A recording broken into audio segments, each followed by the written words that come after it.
Massali là. Est-ce que tu vois? D'où il veut de mourir là? Quoi il veut de mourir là? Donc, dans ce qui voulait qu'à finir, quand il a dit, amène-toi là, amène à faire. Au lieu que son chité mousso il a côté là, avec un tiers il est là côté là. Au lieu que son cadre canal là, vous suivez. Le cadre canal là, vous suivez. Un bébé a fait qu'il ne come au beginning. Aussi, tu as le droit de faire à la cour de Nana comme tu veux. Tu as le droit de faire à la cour de Massali comme tu veux. Est-ce que tu vois? Non, Frani Kidja, il va se faire au flabé là, parce que au flabé, non, n'a pas encore au flabé à beginning sur Sali qui est le land. Droit à encore encore au flabé la photo n'a pas la talakouke. Est-ce que tu vois? Donc, n'a ketan, ni comment ketan. Allez, moi, de faire à l'autre, c'est bien en live, qu'on a cassé, on a mis à arrêter à l'ouest. Merci là-bas. Merci là-bas. Bon, il a fait la live, qu'on a encore Aruneka. Nani ke sam na live kono ne milliard tout live là parce que nous tout à live kono ere ay ne comme na live ke sujet mi passer après mi passera kabam encore que tu bonnier la ka se kana nyama mama zuzu ma nyama mais live ke nyama ka nyan ne ko ne fait quoi c'est ça ne y famu Kader mais yoro e Kader ye kuma do fo dono la ko ben te se ka ke kasoro ko mumbe na ma fo ere de ba fo wati be na grand c'est Jonathan yamea e Kader ere de ba fo wati be ibado mun kadne ni live ngono biya ha ne b'a fait an ka source bɛɛ bɔ kɛnɛ kan k'a da. Baroda odi Baroda Ken 10 minutes d'ongro ne be Ken la Ken 10 minutes d'ongro ma chérie wallahi de mi diffamé tu sais moi je t'aime beaucoup wallahi mais Kader de go qui go odi ne ma commentaire yere c'est Kader qui a dit pourquoi tu t'achètes pas Kader moi j'ai rien dit de mal ma chérie wallahi bari ka ko wadne wallahi Ken moi je t'aime beaucoup wallahi billah je t'aime en vrai wallahi et sans hypocrisie quoi mais des designs à ce moment quoi mais ça va ajate oli en bon muso ça non Ken ira muso de Ken c'est ma femme moi la Ken de fou voilà Ken je vais la marier là je t'arrête ici Kader matla ça en balema muso li mais il y a en balema muso non ko kana ke moi je vais marier Ken voilà elle n'a pas le droit de venir dans moi mon lève pour te dire que non Otis faut descendre s'il te plaît. Non, non, moi je dis la vérité. Peut-être c'est elle qui peut quitter dans mon live. Non, moi je téléphone. Allez le message à live. Mais moi je vais dans la live. Moi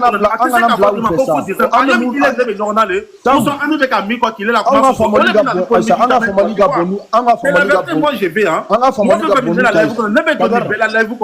Donc bébé c'est qui danse ça faut mettre quand même comment il a Kader c'est quand faut qu'on Kader et Otis s'il te plaît faut descendre Kader pourquoi aller mais c'est pour quel est le venir il est bon c'est ça Kader ambolo muso de do ya fam Kader pardon quel muso de kala ken bo live ko de soro Kader live be tigere ni ken tara ko live angana bla ambolo muso fait quoi mais ne ka mu ko bi non pas le muso ka ko ambe chamfo de OK Otis la ko na ka ambe live ambe strategy genema est-ce que au be son live ngono yanwa s'il vous plaît au ba ke ala kama kira kama mu ka lewa ha kele be ka tourner juro muna de manga mu be de abaka tourner ro muna anga barachi ok.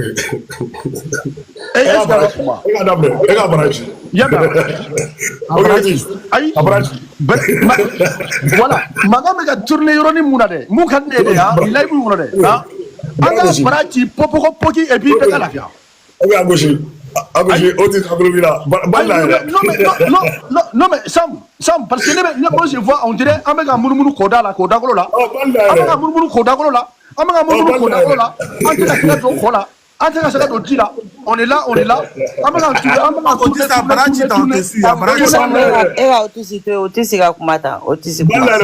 Vas-y, on y va. Ok, on y va. Donc, ne Otis ka famali la bi. Wala ti be fo. Tangi ti papa pa ma fo atenya na bobo. Zizo aketo Otis ka kuma. Zizo eki so Otis ka kuma ba. Relation fois pour. Ne kuma ma fo des solutions te soro. Otis. Voilà. Ni kuma ma fo ka Barachi, Beki ka tata Otis ka kuma ta s'il te plaît. Voilà. Alors tu sais comment. Otis Beki ka tata la et puis anga ta ka boya. OK, on la mini. Ngoni me ka to ni ke befe. Che fara muso kan. Nundo na mo muna. Woti ka ya fama. Nala ya fambema. Ya fama. Mena damine nga me chela Ivoirien d'abord olu kumbe wakati do la kumbe ga mana kana kani do fo. waati nin dɔ la mais ne t'olu jate ka d'a kan olu yɛrɛ tɛ Alou m'a la demande que Alou ne il a demandé que pour moi olu tɛ planète kan yɛrɛ Aruna i y'a mɛn ne t'olu jate yɛrɛ ko yan fɛ mɔgɔw i y'a faamu maintenant bi mankan mun bɛ yen bi ne ye mun faamu dɛ n ma don layibu kɔnɔ n ma fɔ ye n ye faamuyali mun sɔrɔ n bɛn'o de fɔ bɛɛ ye n ye mun ye tigitɔgɔw kan i y'a mɛn d'après n ka information na bi kɛlɛ mun bɛ yen bi na alu ye layibu mun sigi alu ye de layibu sigi i y'a mɛn alu bigini ka alu ani parlement ka alu ka an balimamuso ta k'o sankɔrɔ ta kosɛbɛ i y'a faamu n y'a mɛn commentaire dɔw la ko a y'a essayer ko ka comparer n taara ɲininkali kɛ commentaire la mɔgɔw y'o de fɔ n ɲɛna ko alu y'a essayer i y'a mɛn ko ka comparaison kɛ mɔgɔ fila ni ɲɔgɔn cɛ o ye sutura n'a kɛcogo ye comme vidéotigɛlaw bɛ yan i y'a mɛn kɛlɛ kun ju tɔ de ye wa bi ne o tɛ s'i bolo ne ye mun faamu tigitɔgɔw kan bi kɛlɛ bɛ yen de. ne la live i jɔ sa Kadɛri i jɔ min na o. Voilà ne bolo sisan ne ye mun faamu n'o de fɔ ne ye mun faamu tigitɔgɔw kan bi dɛ kɛlɛ jubaju y'o de ye sisan bi mankan mun bɛ yen bi dɛ o mankan de bɛ yen pour moi o kɔni ye ne ka faamuyali ye. Jɛnɛ grand sœur Jɛnɛ o kɔni ye ne ka faamuyali ye kɔrɔmatigɛli b'a Otis ala ko tiɲɛ ne ma foyi suit parce que moi je ne suis pas abonné à beaucoup de gens voilà mais ne yɛrɛ nana n'i y'a ye ne yɛlɛ live kɔnɔ parce que moi je veux pas me diviner à ce genre de truc parce que n'ala ye mɔgɔ bonya i bɛ ka mɔgɔ min dɛmɛ n'o y'i bonya i yɛrɛ ka n'i yɛrɛ dɔgɔya moi je veux pas rentrer dans les bêtises comme ça mais ni ne yɛrɛ donna Samu ka live kɔnɔ ka Masali dabɔ kuma la ka kɛlɛ ka place la parce que moi je trouve que la dame là mérite ça. Masali ye hɔrɔn ye Masali ye halala ye Masali ye kolabana ye elle mérite mieux que ça. Otisi an bɛ ko la mais ko wɛrɛ ɲɛ b'an na mɔgɔw bɛ furu de la mɔgɔw balimaw de ɲɛ b'u la i b'a fɔ i balima dɔ ye ko nin t'i bolo o b'i ye ka wari ba di jeli ma a tɛ bɛn arama e b'i fɛn yɛrɛ la e ko b'i fɛ donc an ka sabali minnu kɛra diɲɛ ɲɛna a ma dogo mɔgɔ si la n'a fɔra ka nin sanuba in san ka nin finiba in san ka nin koba kɛ ka nin nafoloba bɔ o jɛkulu mɔgɔw ma foyi ta k'i sɛgɛrɛ fo manamanakan ni picapiakan ni mɔgɔlangoloyakan a ti bɛn an ka muso in to a danbe la n'an ye Masali tripoter a bɛ kɛ sababu ye hali ka mɔgɔ wɛrɛ sira jɛkulu in ɲɛ Nana ka marrainiya je dis haut et fort grâce à Masali Masali de y'a to Nana kɛra marraine ye n'o de fɔ n ko ni muso in ŋaniya ka ɲi kojugu a bɛ bingi fɛ dala kuma tɛ dɛ ayi a bɛ bingi fɛ dala kuma tɛ e min bɛ k'a sɛbɛn ko him i m'i bo dingɛ bɔ n ka lɛbu kɔnɔ yan nɔ bɛɛ sen kɔnɔ non gansɛri commentaire to t'a la mɔgɔ fɛ gansɛri kana commentaire to voilà him ko kuma kɛra Jɛnɛ o to yen sa o bɛ fɛ k'i déstabiliser de. An mɔgɔ 4 de ye nin kuma in kɛ duguma an ko de ko ka Nana kɛ invité d'honneur ye Masali de ko ayi an ka Nana kɛ marraine ye Nana bɛ se ka marrainiya assurer awɔ Nana yɛrɛ kɛra hɔrɔn ye n'o de fɔ n ko jeliso ye kungo de 7000 euros peut-être ni marrainiya kun ma di Nana ma sababu wɛrɛ kun b'a di Bigini ma kɛ mais marrainiya in kɛra sababu ye 7000 euros bɔ k'a di a ye sanu bɔ k'a di a fɛnɛ labɛnw sabati jeli minnu tugura kɔ a ka finɛ minnu tugura kɔ a fɛnɛ olu labila 10 000 euros problème an m'a bi a dala fufalaki fu la yɔrɔnin kelen wa Nana kɛra hɔrɔn ye Masali kɛra hɔrɔn ye ni mɔgɔ min b'u tanu o y'i kungo de ni mɔgɔ min bɛ kelen tanu ka kelen to i kungo de y'i bolo mais n'a bɛ ka digi Masali la parce que Masali m'a faamuya o cogo la Masali ko de ko comparaison bɛ ka kɛ ale ni Nana cɛ kɛlɛ kun de filɛ nin ye sisan voilà bon Masali ka kuma b'o yɔrɔ de kan donc grand sœur jɔn de bɛ k'o kɛ grand sœur n ye ɲininkali kɛ n ko qu'est-ce qui se passe Masali ko u bɛ fɛ ka comparaison don ni Nana cɛ Nana tɛ comparer ɲɔgɔn ye pourquoi ka Nana yɛrɛ da don an ka polémique ninnu na pourquoi ka Bigini ka c'est comme si ko in bɛ ka bɔ an yɛrɛ dama nin ko la a bɛ ka taga level wɛrɛ kan quoi Mais chacun a vas-y quoi. Alors, chacun a vas-y ça. Oh, mais grâce à ça. Nous te connaissons comme sinon bigini ko inawa. Chita chila ko. Non, grand cher, en gros, c'est ça. Si place ma bonichita ino ko na parce que bigini il a dit que n'a pas la question de la cantine. Il faut la laisser parler, on va comprendre. Parce que les gens, il y a trop de trucs, ça suffit comme ça. Non, mais grâce à la il faut la laisser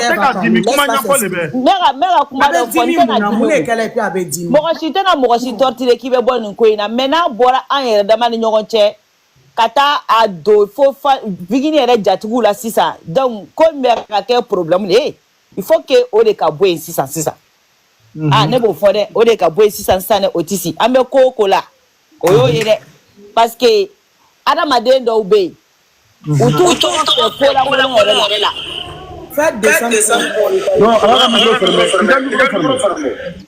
Nana Zerbo flene on do WhatsApp kono ye boye demande bi Nana Zerbo flene ni mi jateminɛ kɛ jɔn bɛ Nana Zerbo yɛrɛ tɔgɔ mɛn réseau sanfɛ mɔgɔ si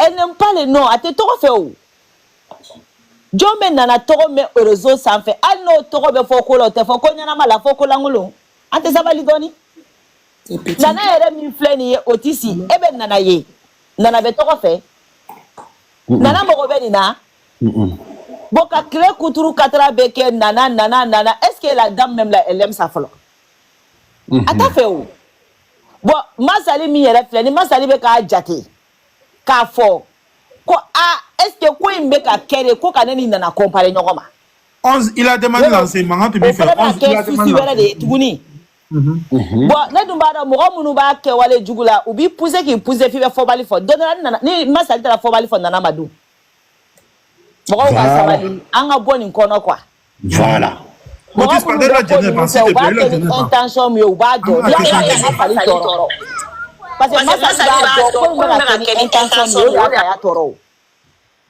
n'o tɛ Masali ye Nana fo yan ka ko bɛɛ kɛ ka Nana fo Nana foli tɛ se ka fɔ ka ban o Nana foli tɛ se ka fɔ ka ban bon ni Masali m'a faamuya ni Masali y'a ko ta k'a kɛ ko est-ce que u tɛ ka commencer k'u bɛ ne Nana bila compétition na wa est-ce que u tɛ ka comparaison kɛ ni Nana cɛ wa bon ni Masali taara n'o sira ye dɔrɔn a bɛ taa laban min na o tɛ se i yɛrɛ bɛ se k'a faamuya dɔɔni parce que Masali fana ye mɔgɔ min ye a dusu ka bon n'a fana ka ko wulila dɔrɔn a bɛna a bɛɛ la tiɲɛ est-ce que Nana fana besoin bɛ k'i yɛrɛ sɔrɔ an ka nin polémique lankolon ninnu kɔnɔ wa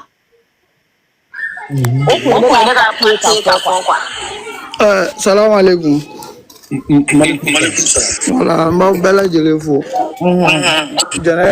Grande sœur Jenega kuma ɲɛna kojugu. En fait, ne bɛna yɔrɔnin dɔ de éclairci. Ne kun bɛ Aliou ka live kɔnɔ du début jusqu'à la fin. Fo Aliou ye live tigɛ. Ne ka kuma Aliou ka côté de fɛ dɛ. Parti kelen tɛ yen ko Aliou ye Masali dɔgɔya ou bien a nana ni comparaison ko kuma ye ko dɔ de kɛra live kɔnɔ mɔgɔ si tɛ k'o mentionner muso yɛrɛ tilara ka ne écrit en privé fo n y'a capture kɛ o yɔrɔ nin na ne keguyara kojugu muso dɔ de nana a ye Masali tɔgɔ sɛbɛn commentaire la ko il paraît que Masali tan tɛna kuma fɔ mais a capture bɛ ne bolo donc o yɔrɔ nin na mɔgɔw tun bɛna tɔgɔ fɔ Aliou de ko i jɔ ko mun ne ko ko mɔgɔ si kana fɔ a da dɛ ni mɔgɔ y'a fɔ u b'o parti de enregistrer k'a fɔ a tɛ girin fanu yɛrɛ de ko Masali y'a kɛ tan voilà ni ne kɛra live kɔnɔ ne kɔni bɛ nin de kalama ni ne kɛra live kɔnɔ maintenant minnu taara a fɔ n t'a dɔn Sam ka live kɔnɔ ko a bɔra tan a donna tan comparaison ko de bɛ ka kɛ tiɲɛ t'a la mɔgɔ si ma comparaison kɛ jatigi foyi cɛ juste minnu bɛ taa a raconter olu de taara fɔ live kɔnɔ i b'a sɔrɔ a kɛra tan a donna tan foyi ma kɛ live nin kɔnɔ min bɛ Masali yɛrɛ offenser foyi ne kɔni tun bɛ live kɔnɔ foyi de ma kɛ live nin kɔnɔ min bɛ Masali offenser voilà o dɔrɔn de kun don a capture bɛ n bolo Otis bɛ tila k'a capture ci ma muso nana ko yafa ma ko ne y'a information de mɛn o de la n taara nin commentaire sɛbɛn aw ka live la ne ko commentaire jumɛn a y'a ko c'est moi qui ai dit attends Masali tan ko o de la an m'i jaabi yɛrɛ ne y'a fɔ a ɲɛna ten yɛrɛ maintenant n b'a capture yɛrɛ kɛ autisme tila k'a ci ma n b'a ci jɛnɛ ninnu ma kuma bɛɛ fɔ ni ne ye kuma yɛrɛ ni ne nana ni nin bɛɛ ye kuma bɛɛ voilà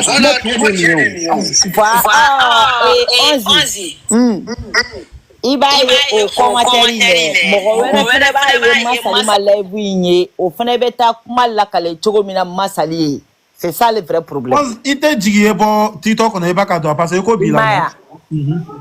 So ne yɛrɛ ma live suis ala ko tiɲɛ ne ye Samu ye live la awa bɛ pɛrɛn-pɛrɛn na bon Masali yɛrɛ bɛ pɛrɛn-pɛrɛn na ne ye ɲininkali kɛ n ko Masali n ko qu'est-ce qui se passe Masali ko u bɛ fɛ ka ni Nana de bila comparaison na n ko jɔn y'o kɛ ko ko u ye live minɛ u bɛ k'a essayer k'u bɛ ni Nana bila comparaison a bɛ pɛrɛn-pɛrɛn na a bɛ mankan qualité bɛɛ la donc c'est là awa ko jɛnɛ ko bɛ ka kɛ Masali la bi parce que i ni Masali yera ɲɔgɔn bolo o de don ne yɛrɛ min filɛ vidéo min caman bɛ tigɛ ka ci ne ma parce que ça me fait rigoler quoi billahi ça me fait rigoler n'i tɛ wara dɔn dɔrɔn i b'a ta kuma ne tɛ mɔgɔ la a tɛ girin kɔnɔ ko ne jɛnɛ ye wala k'i kama k'i bɛ se ne ka kɛlɛ kɔrɔ billahi bɛ obligé i bɛ taa tukule ne tɔgɔ ye ko jɛnɛ de ye n gɛn ka bɔ a tɛ girin kɔnɔ bon adamaden ni kuma min fɔra i ma kana to a ka jɔ i la a fɔra ko ne tɛ se foyi la ka jɛkulu mɔgɔw bila ɲɔgɔn na a fɔra ko ne donna jɛkulu kɔnɔ n bɛ balawu de wuli o y'a to mɔgɔ caman b'i profite o de fɛ ka ne kɛlɛ ne tɛ kuma ko fila de kama ne tɛ kuma bigini yɛrɛ de kama fɔlɔ walahi billahi bigi yɛrɛ dɔrɔn de kama ne ye kɛlɛ jɔ a tɛ girin kɔnɔ ani mɔgɔw ye kumaw caman fɔ ni minnu ye kɛlɛw kɛ Facebook kan u nana ni manamanakan caman ye dɛ jɛnɛ mana don jɛkulu kɔnɔ a b'a kɛ tan c'est pour cela kuma caman mɛ ne bɛ n ka kumaw caman mɛn n tɛ kuma mɔgɔ bɛ tilen ka lèvre tigɛ ka ci ne ma jɛnɛ u bɛ ko dɔ la dugu ma jɛnɛ contre la u bɛ ko dɔ la u bɛ fɛ ka jɛnɛ yɛrɛ de gɛn u mɔgɔ 20 don u mɔgɔ 30 don ça me fait rigoler parce que ne t'a dɔn i bɛna ne gɛn ka bɔ fɛn min kɔnɔ parti politique de don wa sana de bɛ ka taa la ne tɛ ka faamu quoi ou bien diinɛ de don wa i bɛ ne gɛn ka bɔ a tɛ girin kɔnɔ cogo di i ta de a tɛ girin ya i ko i bɛ muso min kɔ ne ko n bɛ muso min kɔ o k'a bɛ e fɛ o k'a bɛ ne fɛ e bɛ ne gɛn cogo di on se demande lancer tout s'il te plaît Kader hali ni ne jɛnɛ ko bigini ye ala den ye a fɔtɔla bɛ digi dɔ la parce que o tɛ ne yɛrɛ de fɛ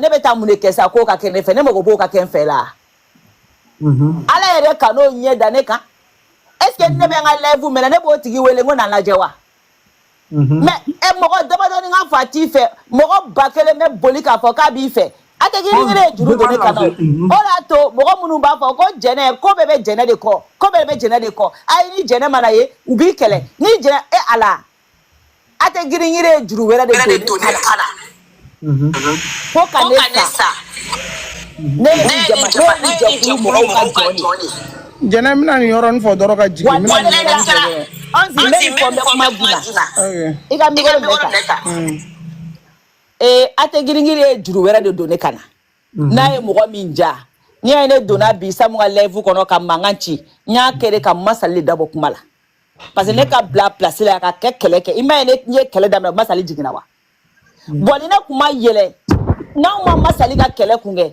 a ka ɲi ne la ka tɛmɛ Masali kan hɔrɔnya b'a fɔ ne ka Masali ka kɛlɛ kɛ parce que Masali kɛra hɔrɔn ye a kɛra ladiri ne tɛ se k'a ye kɛlɛ kɔnɔ k'a to kɛlɛ kɔnɔ n'o tɛ ne tɛ n da don ni manamana ko la o concert kɛyɔrɔ la jama kun bɛ n tɛ nkalon tigɛ dɛ Batama ye micro minɛ ko marakaji da bɛ don bɛɛ kule la k'a tɛ kɛ bigini min yɛrɛ ye patron ye walahi bigini kuma tɛ girin fɛ a tɛ girin ko non mais ne ye micro minɛ n ko a tɛ girin a tɛ sabali n ko a tɛ girin bi wa k'u bi yan n ko mais n ko a tɛ sabali n ko nin y'a ka kunna wolo de ye n ko mɔgɔ min y'i fa ni jama la o tigi ka tila ka n'i jɔ jama kelen ka yafa ɲini fɛ billahi a tɛ girin ye geste min ta ka ne sɛgɛrɛ a sumalen bɛ si ma ani mɔgɔ min ne ba ni a tɛ girin kɔnɔ kuma bɛɛ fɔra ko jɛnɛ fɛlen tɛ a tɛ girin kɔnɔ ni tigi feere ne y'a dɔn ko ne fɛlen don ni sumi na ne y'a dɔn ko a tɛ girin bɛ ne fɛ wallahi billahi ne ye don o don kɛ a tɛ girin sali kɔnɔna la n taa o taa changer mɔgɔ bɛ kule ka ne kunbɛn mɔgɔ bɛ kule ka Samu kunbɛn mɔgɔ bɛ kule ka Awa Ture kunbɛn environnement fɛlen don a tɛ girin fɛ dɛ awɔ kuma o kuma bɛ ka fɔ mɔgɔ dɔw t'an fɛ o y'u ka droit de mais ko a tɛ girin t'anw fɛ ne tɛ se k'o confirmer sali kono be tegere fo a be kumbe mo be se ka confirmer mama jeune ne kata mama jeune fait ka bisu kala ko sona ma fille ne sona ka kuma awa ture ko ka sona mo ka commencer ka calmer ni ate giringiri tene fe wala o kunto kene ate giringiri bene fe bi ate giringiri bene fe sini wane te mo shiga kuma mine ko mena ni jakuli nge kafuyaji ni mo be complot la kati ki vazi mais ni ene yela samunga live kono bi il la pour que ka masali de bo kele kono parce que kele mayale la parce que ale kuma tola abena sake kuma wore kuma mina amasiginayi an ga kele ke o ka salere ka kele ke no te wa de te doni fitilité nunu mono tuguni sumu ko fe ayi bigini kele ngani fasa du maba indanela franchement te fe mo ka nga fasa dégrader quoi ay boko nu kono quoi un fasa jara ko jugu c'est vrai je dongo do même fasa la me kata balaro la même fasa la me ka segi wallahi donc tranquillité kono non bigini ni wona ba mo di mo ma che ay donc 6 minutes wala jara et puis j'ai touché bigini jigina ka bo akona fale bigini jigina mo sabale fasa kama kadi surwa masali ne jene bigini jigina de kana fasa danela bilawo ele fa ne poro nyaji ka masoma kashi parce que bigini kashira kadi surwa ka fena so bigini jesi mkena ali shini ni e video en la jembe sumaya bigini kono ma fale jigina de kani jonema ko jene bi fasa dante regretter ala bigine horone sa bigine horone bigine afa de ye kongonko wala bigine bami fa jafa shukele ibami fa jafa shukele ibami fa jafa shukele femi be fi ma ki fitiri wale tiete jugu galolo bigine munuma de awnyi amoka ko kama ko parce que kone jene dondo minetai awo kani jo face à face bilai ayake kadi ayake masali ayake ne osuma de mene shima donc ayi be yoro ma sansa me aljina de kono I ay ni nga fasa dumanto nyogona nte do mo ka live kono ay nga fasa dumanto nyogona nte kele fente wo yo fe voilà o ko membolo assalamu alaikum ciao ciao merci s'il vous plaît Kader mena kuma fla fo doro nere voilà et en réalité jene kuma beba ali bi comme kera abe futilité de bigini yere ko ka be fe abe futilité de mi kera live la o de kumi ka fo aw nyana de par exemple autisme nana commentaire rebe masali kan kana zerbo photo to aliou ko fe ale rebe se ka o commentaire sebe ni fo konti do ka capture ki ke ka chi masali ma ko o be ka friend of fima ka commentaire jugude do ka soro ala wado ate giringiring fante ni nous be piège de pour que ka o be kar nyona mais moi je pense à une polémique chaman ke alibi au te ka nous fam mais mo comme nana commentaire sebe c'est pas forcé ka fo go bigini fan do o be bigini fo ayo kemba donc jene a Portugal no yo capture de yo commentaire capture de ka tachi mama salima ka fo ko comparaison de ka do fanu nyonche ola ate giringirin gerie ba nu a fan fana be live sigi u be kele nyona a kele be kunde flani chromatiquement ke foi commentaire kele o de capture kera o de la ne ko mo sika na kuma commentaire nka ngo ali mo kana commentaire nka la abana on ne on baro na be ñogon tigam ne fana clara merci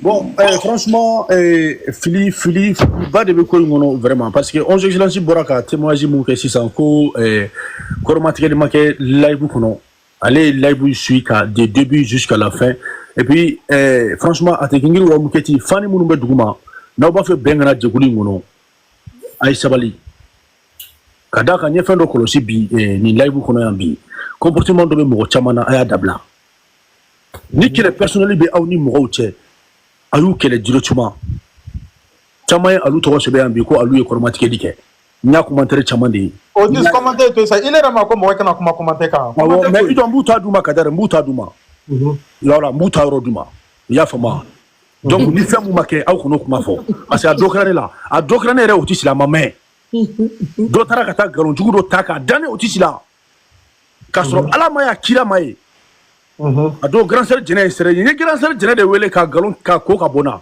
dugu blankalo a tigi de ta ka dana don ama 3 semaines bo folo donc s'il vous plaît n'aw b'a fait anga ben n'aw b'a fait ben na aw munu be duguma n'aw dimine mena uti sukoro mais ni ma mun ke o kono sebe quoi kadar kadar nete it beti akene fe mais ma min ke kadar ni manga wi la ma min ke ka do commentaire la ko sebe ko otisi c'est otisi qui a fait ça c'est otisi qui a fait ça kasoro ala ma yakira mai ango bola do mainde nous continuons à avoir mon bla fili là kadar olu munu be duguma ou be mo chama kondi fili de là donc s'il vous plaît mo munu be duguma voisin foi te fani chama be duguma ya doma him se be jene masisa doma him se be jene masisa ngo o no na do be olu fana be fa se be aluma o te voisin foi ye ana te sheka ke binga ande voisin te aide do de kumune be nyokoro mo kumune be nyokoro ni manga be ubuka kumu na bo commentaire la anga dabla duguma mo n'a pas fait on va faire un regard capé franchement anga sabali quoi n'a pas fait un gars ben kana ani nyonche mais ara ou la faire no clé na mo ne gele no ka mo were ko no chauffer Otisi on va poser donc mena neurone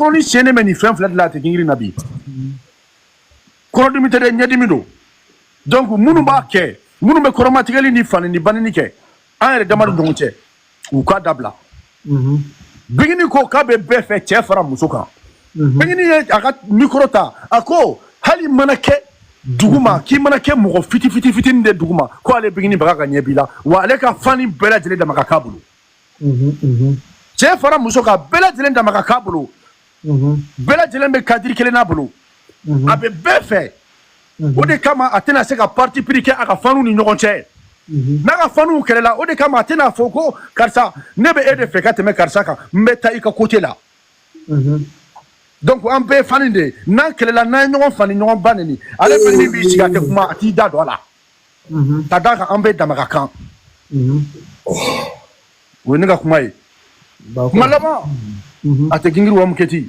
an ka essayer ka nin jɛkulu in an ka fara fara ɲɔgɔn kan morceau caman kari-karilen don ka bi dɛ non Odisi cɛ ko kun ka ɲi sa ko bɛɛ kun ka ɲi ka tuma tout tɛ bon fɛn bɛɛ kun bilala sen kan e kun ɲɛ tɛ kow la non fɔ morceau foyi kun karilen tɛ tuguni o tɛ se an ka cɛ fɔ ɲɔgɔn ɲɛna morceau fɛn bɛɛ kun karilen don a bɛɛ kun tugura pendant 4 mois on a tout collé a tɛ girin-girin jɔra de k'a ko k'a jɛ passe pendant 4 mois débat le monde cɛ ɲɛdimi tɛ sa ko kɔnɔdimi don Otisi donc foyi kari-karilen kun tɛ fɛn fɛn kun kari-karilen don a y'a bɛɛ collé a y'a bɛɛ tugu u bɛ fɛ ka na kari-kari de tuguni sinon 4 mois bɛɛ lafiyalen bɛ e yɛrɛ lafiyalen don e yɛrɛ bɛ layibu sigi kuma bɛɛ i kunkolo bɛ tranquillité la bɛɛ bɛ tranquillité la tout le monde pendant combien de mois ah mais pourquoi comme par hasard ça c'est comme ça là maintenant pourquoi c'est ça le problème ouais Awa on peut là bonsoir tout le monde d'abord bonsoir si tu vois je suis monté c'est parce que le problème que vous êtes en train de parler, moi, ça me touche parce que c'est de ma grande sœur vous parlez. Kafo Ategrigri Djamanyana. Moi, je connais ma grande sœur. Je sais qui elle est.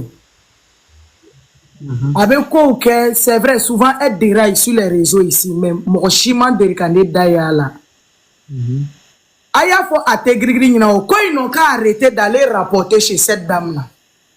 Il est grand temps. Il est grand temps d'obéir au WhatsApp pour, franchement, ils n'ont qu'à faire ça du perso, ça dit pour eux-mêmes. Parce que ce qui s'est passé aujourd'hui, ce sont les rapporteurs, au Tala Mousso Djoussougba. Mousso Frani ka Werelike, ko ka comment faut Djene Nyana, Djene pour baisser la tension, elle a fait de son mieux.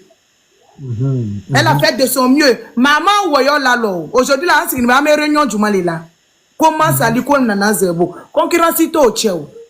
Moi mais je suis c'est la petite sœur de Mansali là. Nana Zebo Benyan Pajika, Massali Beyo. Et puis, c'est pas histoire de Soumou qui fait que Nebolu Flad Glona ou bien. Soumou Kote ou, Bikote Ame Djatrou Glona. Djatri quand on a valorisé les, à cause de qui l'artiste, parce que nous les bas dit l'artiste, bref. Les dames là, elles ouvrent leur cœur. Ka Wari dit, Ka Sami dit, Ka Diamant dit, Ka Fembe dit. Ali, comment on appelle, abonnés aux fanio, il y en a qui jouissent de leur bonheur. Nana Zebo est en train de partager l'argent dans cette salle-là. Elle a donné à tous ceux qui étaient arrêtés sur le podium. La Bek a aidé. Sam, tu étais devant là-bas. Otis, tu étais là-bas. Jenny était assise. Enfin, fait tout Keneka, Mikela, Bek a aidé. Parce que donc, il y a écran le coffre. Mais Alou Mitoubé, faut il m'a échappé de. A fois à Tegring, il quoi, sabari quoi. Ou un franc dollar, moi, kakata, moi, franc. Les gens, ils sont fatigués de cette division qui n'apporte rien. Pourquoi me calo n'a pas mal là? En fait, il a li bien mon bamba. Il avait préparé là. Avec un mousseau où elle est là, elle est fatiguée parce qu'elle a ses problèmes personnels. Ah bon, pardon, elle réfléchit à comment faut jouer. Donc ça veut dire qu'il y a quelque chose même qui est en bas que nous-mêmes on est là, on connaît rien dedans. Voilà. Parce que non, on connaît rien dedans.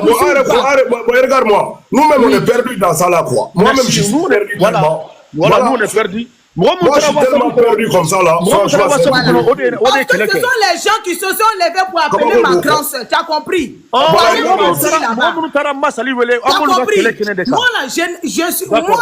Moi, je ne suis pas dans les histoires de partis. Moi, c'est qui prend ma tête. Franchement, je suis perdu là. Je ne sais pas ce qui se passe. Moi aussi, je suis comme ça. C'est de la méchanceté. C'est pas bien.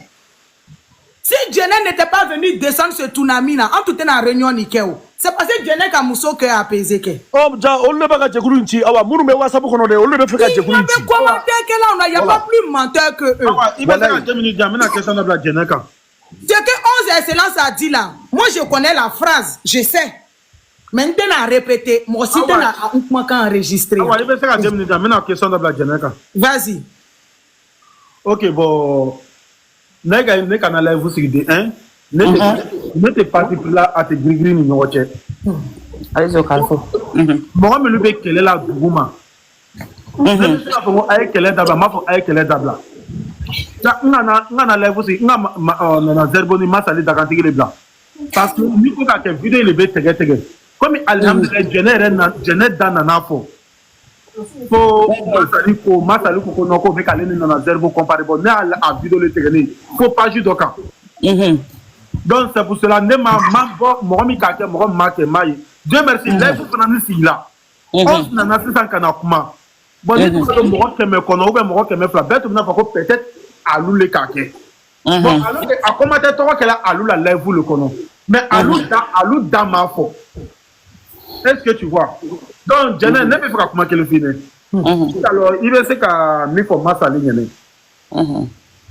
kana ni ka foko lolo mo da na kuma fina ki na ka ko ki charger na ibe sege jamal mo te mo lo muso be mo den tan wolo mais den tan gania muso te a den tan gania no Jené mo do be yele ko ni o le bi ni o le bi du ikalo ni masali kan ni ta ka te ala ka ba ko lo kala ni ate na ban kele la quoi allez si ne be se ka fo continue do ta ka fo do ke kana ni kuma mo di ko masali ni ne ka de ka fini neta Jené qui be wulite ka live si kana bonne ka de ka be ta so ne kele lo ko lo ki la sinon Jené Kader oui comme afora anga kuma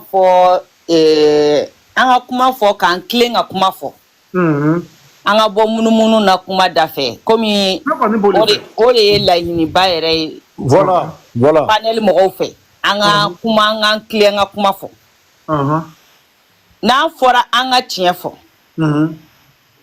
mogo ki be bigini fe ki be ben fe jakuli ngono ni ye masali tanu yoro minani ko ene be nana tanu yoro kelina na kuma dam na ngole fo ni ye nana tanu yoro ni be masali tanu yoro kelina o tien on fana ni tien ça je fais comme je vais ni aye mogo la ko je fais comme je vais dans ite jakulu kono jakulu ti tayo tu peux pas faire comme tu veux ni oye mogo ka mentalité la stratégie ni jakulu ti lado mogo bien fort je fais comme je vais ayi allez dans une vraie famille, tu peux pas faire comme tu veux. Parce que famille n'a qu'à charia de l'eau. Ni koko tu fais comme tu veux, ni mi ba kuma shuli bi fa kuma shuli. Ni mi fa kuma shuli bi kabila kuma shuli. Kodo be akadi adamade ka kakwe. Iba twe jakulu ka taganya de kama. Wani be yake yere sakoke atenyana bode. Ka masali foke ate foi bo masali ka kola. Awo? Mogo mi masali tanu ate papa ka boala ima tanu ate foi farata. Ben de doron kamado amara ni flabe kan ka valoriser ɲɔgɔn fɛ amara ni flabe kan ka tanu ɲɔgɔn fɛ o ti se lève kɛ yan mɔgɔ jumɛn joli lève kɛ yan a bɛɛ masali ni nana de fo ɲɔgɔn fɛ polémique wulilo la mais n'i taara mɔgɔ kelen ta ka taa lève mɛnɛ o kan ko parce que je fais comme je veux ni tɔ kelen dɔ sentira k'a fɔ ne hakila la atala ku kan kan bere ka al na tigi kilaro ya jode ke al na tigi ko wera ko mire o ya jode ke ni te se ka beta no ɲɔgɔn fɛ bi dabo ala sa te foi tiɲɛ sa mɔgɔ ne bode fɔ quoi mɔgɔ ni fi kuma dɔ la fɛn dɔ se bi ye ke i b'a to yen quoi wallahi ko dɔ se bɛ mɔgɔ ye i b'a to yen mɔgɔ t'i se bɛ kɛ diɲɛ kɔnɔ quoi ni ko i b'i se bɛ kɛ dɔrɔn c'est à dire i bi k'i sugu de yira quoi e masale ye wari bɔ dɛ nana ye wari bɔ masale ye wari bɔ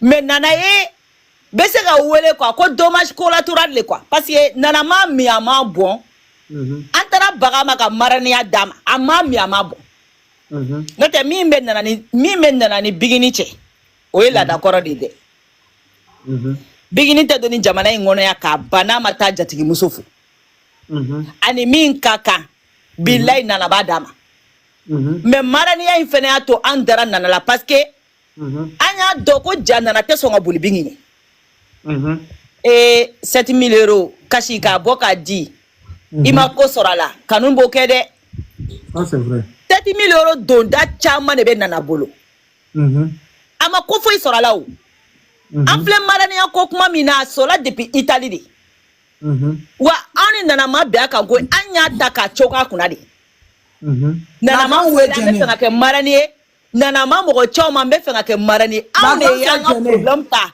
ka taa congo nana kunkolo kan ni nana y'anw jaabi o la nana bɛ se ka fo ka tɛmɛ hali masali kan wa a tɛ digi masali la ayi la grande sœur Jɛnɛ a tɛ digi masali la mais ko kɛcogo bɛ mɔgɔ tɔɔrɔ quoi et puis mɔgɔ jumɛn bɛ k'a kɛ mɔgɔ dugumɛnɛ sɔngɔrɔ de y'a ka kiri goya la o dugumɛnɛ sɔngɔrɔ de ye kiri goya la n'i degelen bɛ kɔrɔmatigɛli la n'i degelen don n'a figiya walew la jɛkulu kɔnɔ n'i ye ko dɔ kɛ dɔrɔn mɔgɔw b'i bolodengɔli ɲɛsin ma c'est ça le vrai problème n'o tɛ nana bɛ fo masali ɲana a tɛ se ka digi a la parce que masali le taara problème lase nana ma masali le taara kungo ta k'a congo nana kunna wa nana ma boli masali ɲɛ nana kuma ni ba nin kɔrɔ a kun ye masali fɔlɔ de humilier a kun ye bigini de humilier nana photo ka kɛ affiche kan nana bɛ don sali kɔnɔ wagati min na a fɔlen ko nana bɛ don sali kɔnɔ bɛɛ kulela nana parce que mɔgɔw yɛrɛ kɔnɔ ko nana tina yɛrɛ ça c'est vrai mais nana ka n'an bɛɛ honorer ka masali honorer ka bigini honorer n y'o de fɔ masali ɲɛna n ko nana ma bigini jaabi a ye fɔlɔ de jaabi a ma tigɛ e de ka mɔgɔya la a ma e de kɛ mɔgɔ langolo ye n'o tɛ ni nana kun ye kɛ mɔgɔ langolo ye a kun tɛ na o wa nana ne yɛrɛ bolo nana mina 2 000 euros 1 000 euros de di mais quand nana commencé à sortir là ne dabali banna Kader ne dabali banna o mais est-ce que o tigilamɔgɔ kan ka na tɔgɔ sɔrɔ manamana ko kɔnɔ wa ko mɛ mɔgɔ dɔ fɛ dɛ n ta ye n ka lève ye dɛ bɛɛ tɛ se ka lève mɛnɛ wa mɔgɔ bɛ lève mɛnɛ plus de 2 000 euros olu tɛ manamana ko minnu kɛ fo 300 400 personnes tigiw a tɔɔrɔ la sa tiɲɛ ka fɔ an ka ta ka bɔ yan on est fatigué mɔgɔ ni fini donna jɛkulu kɔnɔ diyagoya i b'i bɛrɛ bɛ jɛkulu taga bolo de ma mais quand tu dis je fais comme je veux ni tout le monde a fait comme tu veux là a bɛ ɲɛnabɔ ok jɛnɛ ka kuma ɲɛna ni bɛɛ ko je fais comme je veux a bɛ ɲɛnabɔ wa ok kuma ɲɛna jɛnɛ an ka sabali dɔɔni dɔrɔn an ka sabali masali ye dépense kɛ fo mɛri Kadɛri sanu o sanu tun bɛ masali kan na a bɛɛ ensemble n'a prix bɔra ka da bila i kunkolo b'a bila a ye masali ka sanu belebele min yɛrɛ dannen b'a kan na a ta dɔrɔn ni nin sanu jiginna 20 000 jukɔrɔ Sanu fera au klobena. Sanu mi kumbe masalika djema kana jigna million mukanjiko. Et on y'a joli. Ni masalika sanu yere compter billahi ni million biduru fo. Peut-être parce que ensemble duru a bagu benino. Masalika saki sara lancer boutique de kono billahi ni kuraneche. Ma lancer boutique 2000 et quelques euros donne à 3000 euros là. Saki ça va. A peu prix baka.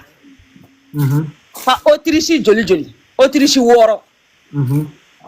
Nega terike masalika fini sabakala 200 euros. 200 euros. Kakala kadama. Yora dépense kede. Est-ce que mon cas ngalo dado manamana kola. Grand sœur. Ambe otisi ka projet ka ambe dam travailler ka projet ka e ala ile vous meno ka sanga sabali doni sa. Muso nana ya ko ka 150 ko ka 100 millions compter ko ka di bigini ma awa bozie no ko barata ombolo wa. Baraba omboro. Otisi nana ya ko mo go be 30 millions de la e ala tele vous ko kan sa ay boni kono te. Ni bana sa ni bana ni temena bigini aka war soro concert jara sumu jara voisin yera masika foi soro ka fo ama tellement que yere ulu yere dabali bana ulu ko ka nya fo de ko sumu ko ka soro concert bambolo tellement que jama bora abeti anga fen jara bigini wari soro jama bora wasa kera ni kalo nyere kera wasa kalo dorone abeti événement duma drone be ka tugutugu ko ina bo 600 projet du membe ate giringiri otisi ka million bisaba projet dam trawle ka million kema projet de be ni mo be kuma ayake ala kama ay levu menani kanti ay boko be kono abana nana ni masali ka anu amoro te foi la blé amoro beni wari ne la ka nyini ka di bigini ma c'est tout ne bora kuma kono. OK, ne se ka donne fois Kader Koumani Kabame a dit bonsoir tout le monde. Jene, ça va? Kader, hier, bonsoir. Aruna, Awa Bozi, Otis, Sam, bonsoir. Ça va. Ouais. Comme je pense qu'il y a une famille sur là, quoi. Exactement. Elle est trop quand Kassamande Koroche, parce qu'il est code auquel c'est pas bien. Ouais, ne muge, ne jota la fois na me afa de. Guerre mondiale de l'Amérique ni France. Atiano, la grande Zizou. Ne Koroche Zizou, a trop quand Kassamande la grande Awa. C'est ça même j'aime. Ne erreur que trop a inclus sama ou la même erreur qu'on quoi. Moi je sais pas. Ne erreur non, Zizou, il est très compréhensible. Voilà, s'il en aurait faut qu'à faire. Oui. Zizou, mais c'est-à-dire que Fanabila te gingrina. Ni ibi gele amena fina bi. Ibi gele ni ate gingri me nyona domu na Zizou. Mena fo e kan profiter ka fo ate gingri munu be duguma ka fo be. Oui. Zizou na re damo be nyona ha. Zizou an bɛ ka essayer ka sabali la ka na ni sabali an si kana jugement kɛ Zizou ha ne b'o ɲini bɛɛ fɛ n'an bɛɛ jɛra ha ka bɛn na sabali minnu bɛ se ka don mun kan dugu ma grand sœur Jɛnɛ olu ka don olu kan dugu ma grand sœur ha an ka sabalili kɛ i bɛ taa sɔrɔ ne ni dɔ ka surun ne ni nin karisa ka surun ni kɛlɛ bɛ yen sisan ne bɛ se ka don dɔ kan dugu ma k'a fɔ ko bɔn n ka cɛ ka tiɲɛ f'a n'a tigi ye dugu ma i jo tɛ nin na wa nin dabila. Ni bɛɛ y'a ta kɛ ten dugu ma grand sœur wallahi grand sœur kɛlɛ caman bɛ sama ka taga yɔrɔ la a tɛ sama ka se mais Zizou toi personnellement n bɛna e ta souligner statut dɔ b'i la c'est très très important parce que i ni anw bɛ baara kɛ ɲɔgɔn fɛ de grand sœur Zizou n'an bɛ baara kɛ ɲɔgɔn fɛ donc Zizou ni e n'an bɛ baara kɛ ɲɔgɔn fɛ e man kan mɔgɔ si de tɔgɔ mentionner commentaire là normalement c'est formellement interdit pour toi vraiment. Voilà. Vraiment. D'accord. Voilà. Ça, moi, je te donne ce conseil-là. Si tu sais qu'il te relève, il a des gars, live ou la même quoi. Non, il peut monter, Otis, je suis désolé, il peut monter, s'exprimer, mais pas indexer les personnes directement, quoi. Ça frise. Parce que quand les problèmes ils finissent, après nous tous, on est là. On a eu des différends entre nous ici. Tu comprends? Mais personne n'a jamais su Coco Kelao. Tu comprends? Peut-être il y en a qui sont montés avec ces problèmes-là. Mais indexer la personne, ça frustre. Tu comprends? Il peut dire qu'il y a chien, comme façon on est là, tu peux dire, mais prendre le nom de la personne, faire, voilà, en ta manière, voilà, tout le monde voit ce qui se passe. C'est pas bien, c'est pas gentil, quoi. Pourtant, tu aimes la personne. Tu vois? Ouais, je vois. Et puis, tu es C'est la compliqué. plupart du Mais, la plupart des liveurs et vidéomans, tu es les modérateurs. Ah, ma grande sœur. Mais na kuma do fo ye projet ba min be aw bolo projet ye an bebe je nyo de fo an be je an baw deme ko ina initiative bora otisla an dam Traoré ko kana ni nafulo muge ka di bingima o fene nyogo ma delika ke donc ate giringiri de ba créer toujours nyogo na ba la di kasmu organiser ka salita ka wari mugu che ka dika jelumso ma o folola ate giringirina mais ambe ka taga ni togo ya ni munata polémique ma commencer tukunia ha ika projet be danger de otisi mena kuma kelen fiere abe ko ka ba yerbo abe mo bo polémique ngono de tawo okay note ma mo na tolega wari jini kanga ne ha non ya conseil kera la be kono polémique ma wuli ma wuli be niso kera ka tigesa Palmer ere ka konta ka bakila déplacer ni ay Palmer e bakila déplacer akana bigini soutenir noke mais imaginez na soro ko korole manga langolo munu beti Palmer be anto manga la ka aka wardo bakila kala na aluma la demande bigini ere beta sali kono ka soro ere donc la negere tala hein bingini tara conseil kera domina bingini tara urgence la do ka boy urgence la kana maquillage ke kanu to ke akona ma fale mbata nchogola abe perna migola tugo be perna tento hein oh ni ay bingini mo be effort ke parce que bingini aya ga fanu effort kaye ni aya cheni effort ke parce que palmer bado ama manga wuli u be ni so jera u be kontana ali bingini video mi blabla yimfo ko champion ere ko ka bo awfu abe temo kanwa mais abe projet min kan atenya na bo polémique kono de non ameni ko il faut ko di kanimba ya bi Voilà, non parce que ça fait mais na la amena baka nyoko fa ma bela kuma non ay kuma be Aruna bolo Aruna comment dire Aruna mo Aruna la micro dale isa abre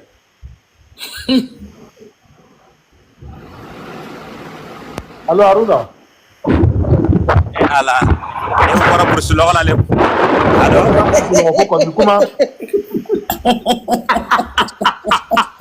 Aruna yoko Aruna le wara bursu ala ne yera ko bi da de ka bal pe bi soro Aruna fe ma grâce je peux parler Kader allo bara pourquoi tiri nana soro 6 yala mana bo ntumbe lefu jukoro ninga fo kontie bala otisi tumbe sam tumbe Kadere tumbe donc ko jonne banene ke sam ka lefu kono awo ne le banene ke mo ne banene ke mo wala bi nyasi jolo maka fo ko ne community le maka tigi banene awo wala bi nyasi jolo maka fo ko karma sene ne ya ta to maka banene voilà donc ne va faire ko otila mo ko le kana fo ko Aruna le yem banene sam ka lefu kono voilà Aruna merci Aruna ne bina Aruna ka question jabi Aruna ga micro da il ga la meni s'il te plaît mais question jabi Aruna comme bi manga mon kumbe ani voisin côté nyona logiquement systématiquement ate gingi wo muketi yere damaga manga de kumbe donc ni ate gingi wo muketi yere damaga manga be bigini la ini ndoke ambela jirenga aiseka ampro andusuka Fenkele Mumbe, au Roni Be Grand Sergene, en bébé, Aruna bien, bébé, tout le monde est là. Yame, nan qu'elle la trop trop. Aruna, il va me ramener tout ce qui donne. Yafam. Mais ce qui est sûr, à te gagner les comme nous on Yafam. Donc, ni ne ni que à te gagner les damas tout nous on c'est bien à te gagner les dema. Mouramoudou on tado. Yafam. Mais ne la kuma folie toi, Aruna. Na kuma fokun ye munye, ye muneni, na kuma fokun toi, na kuma fokun ye munye. Mun kera ka teme, o temena.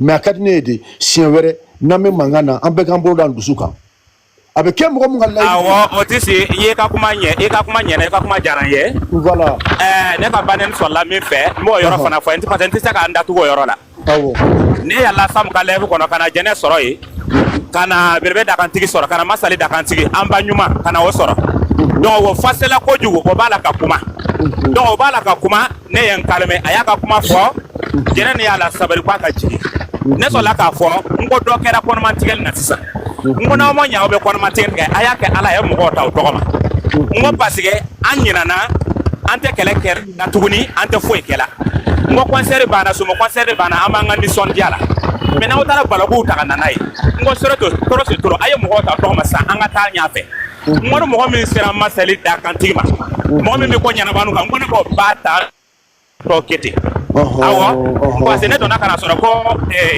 mɔgɔ o taara layifu le sigi sabu ninnu b'a fɔra ko mɔgɔ dɔ ye layifu sigi ko o b'a la ka nana zɛrɛbɔ ni masali dakantigi ko b'o kɔnpare la dɔ nana masali dakantigi fana sɔrɔ kuma la donc ne sɔrɔla k'a fɔ n ko mɔgɔ minnu taara layifu sigi masali dakantigi kan k'a b'a buruja k'a di nana zɛrɛbɔ ma nana zɛrɛbɔ ni masali dakantigi ninnu bɛɛ bɛ ba la u bɛ fa la awɔ n ko ni min tilala ka se ne ka masali dakantigi ne b'a ba tɔ ka ba ta kɛ ten donc ne mɔgɔ ma layifu sigi masali dakantigi kan a banna 0 égale 0 voilà ni min fana layifu sigi masali dakantigi kan k'a buruja ne kan b'o tigila mɔgɔ le ma awɔ un point voilà k'a yira k'a fɔ fana kɔrɔmantigɛla an sera kɔrɔmantigɛli la dɛ minnu bɛ kɔrɔmantigɛ la kɔrɔmantigɛ le bɛ na ni banɛni ye awɔ kɔrɔmantigɛ le bɛ na ni banɛni ye o ka kɔrɔmantigɛ ni bɔ a la n'o ma bɔ a la banɛni tɛna jɔ hali sini kɛnɛ sɔgɔma ok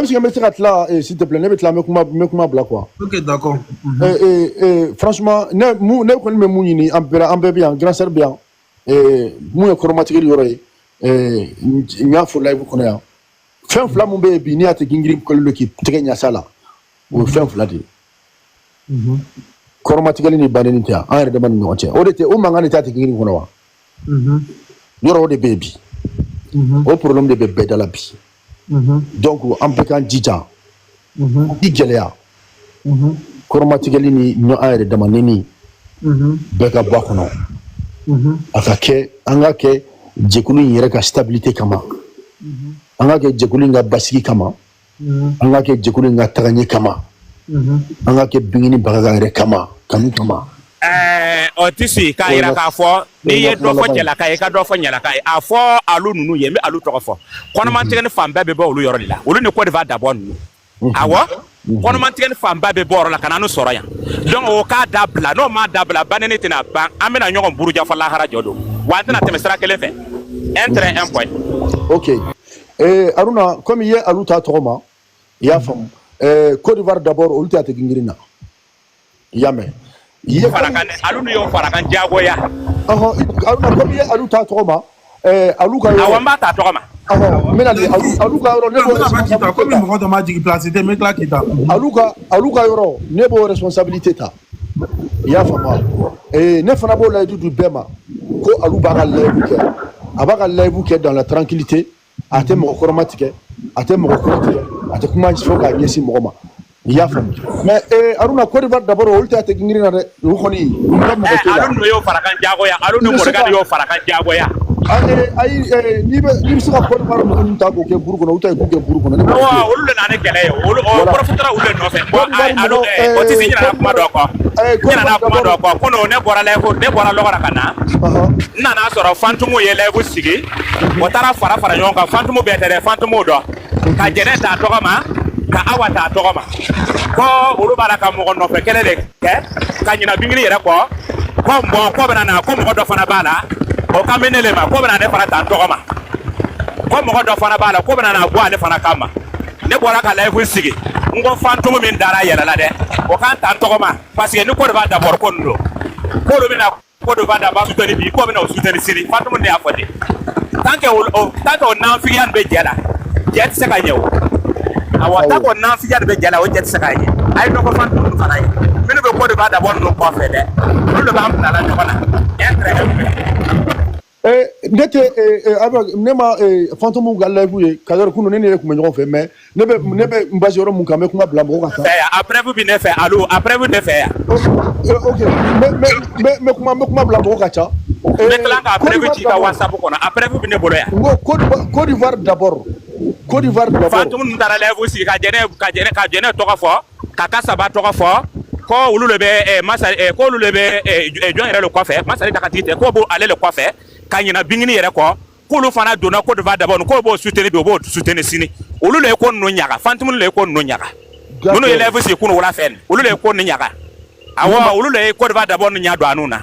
Nemo live mais ka fo bela Aruna na ni amekuma anga jekulu benko amekuma mo mo be atiki na de ne kuma ma nya fo be mi se ka fo otisi bi ko be wole fo parce que am be kele le kele mi ande ba mo ma wo be he ni ba nkono awo bon sisa ango fara fo de Aruna sisa an were da ma munu biya an munu biya bi an munu biya amekuma an were de ka benka ya fam ne ko ni otisi ya ba docteur to anu ko me na biya mais mulu mente ya amulu fara wele ko fara kadi ko de mar d'abord ata ute anga jekulu la bi utanga jekulu la sini utu sur le tanga jekulu la sini ngene ute anga je ute surna ka kanga jekulu fancy de la Otis il d'abord otisi ya fo la otisi ya be fo ya me ata no nesra la il a mena kumani à lui et Aruna yi awa Aruna ka mi fo i kamera Aruna ko Côte d'Ivoire d'abord nous aka moko fla le torofo Otis ni Aluni Morgan awa olu le bo soutenir là voilà Côte d'Ivoire d'abord moko le bena soutenir ko ka moko chromatique bon il est Côte d'Ivoire d'abord moko ntala donc toi tu es bien placé comme il est ko kibina kumani Aluni tu es bien placé pour parler avec eux d'accord mais ne kumani Aruna fanane Aruna awa bi ini muso do fanane tu be live kala tu ka mama la joie kuma fo ne tu be ka kuma jabo ne se ko to la ne ya fo ka bla na ya fo ne ba fo ka bla il se ko bala il a live le ben ayi ne se ko to la we ne tere muso ye ko ne tere muso ye korole non il tere muso le mais il a live le ben parce que il ya fo non aya ka live sigi ne nga live sigi ay demande ka nyon ta nya bi nyon la face à face si je mets ta fanane ko ni mama la joie fanane ko le bi fanane parce que mama la joie mama la joie na ta ma fo ka bala de yoro segare ndata la awa ni koko ki jarala ko Côte d'Ivoire d'abord ni Aluni Morgan na donc ne fana mina jarala il a fana o kana na fo ko na kuma mama la joie ka fo il a live comment ka ja quoi abo belle dame ni kele jonkulu kono tu vois abo belle table là donc ne la live c'est quand les n'était pas pris là ya awa voilà il a clinata nyana Otis va gérer ça donc même quand ka filer ne fana ko filer il fana be se ko fait il ka côté là quoi ya mena fo ya ka ya bla ok obi kabaka kuma mi franka donc comme mi temela kaba o temela mo ke di boni bon awa ame fait jankulu benya nyaman automatically ka dabla banani ka dabla no fait ka dabla ame fait ko solution ni ni quoi vous voyez voilà solution ni ko ouais il a mis comment dit la chanceuse pardon il a mis bonsoir tout le monde bonsoir tout le monde j'espère que tout le monde va bien. Vraiment, je demande, ma première parole, c'est de demander pardon à tout le monde. Demander pardon à tout le monde, que tout le monde mette un peu d'eau dans son vin. Que tout le monde mette la main sur son cœur pour abaisser les tensions. Parce que, étant avec les tensions, on ne peut pas se comprendre. On doit savoir une chose. Nous ne sommes pas une famille de une personne, deux personnes, trois personnes. Un monde est très difficile à gérer parce que chacun vient avec son cœur, chacun vient avec son humeur, chacun vient avec son habitude. Donc pour gérer un groupe, c'est pas facile. Donc, quel que soit, ça ne pourra jamais être parfait à 100% parce que beaucoup d'entre nous, chacun a son cœur à lui. Mais si on fait un peu d'allégeance dans nous-mêmes, notre comportement, je pense qu'on pourra faire un effort pour l'avancement de ce groupe. Aujourd'hui, nous sommes en train de commettre un acte qui peut nous porter préjudice demain. Le pourquoi? Aujourd'hui, nous sommes... c'est vrai que nous tous, nous faisons nos efforts pour pouvoir aider Biggie. Mais en particulier des personnes qui viennent s'afficher à l'image de Biggie pour donner de leur argent, de leur temps, de leur image. Si aujourd'hui, à cause d'une tierce personne, voici un événement qui a été une réussite totale. Aujourd'hui, là, on n'a qu'une semaine, un jour de la réussite de notre événement. Deux personnes, les femmes qui ont été à l'image de cet événement, elles sont le sujet depuis combien de jours, depuis toute la journée. Est-ce que ça pourra donner le courage à d'autres personnes de venir s'afficher devant les événements de Biggie demain? Impossible. Question. Parce que, qu'est-ce que la personne va dire? Hier, Nana Zerbo, Massali, ils étaient devant un événement. Voici ce que ça a créé. Les gens n'ont qu'à comprendre une chose. Les gens prennent de leur argent. Moi, j'ai ma famille, j'ai mes enfants, mais je prends mon argent, je viens investir dans un événement.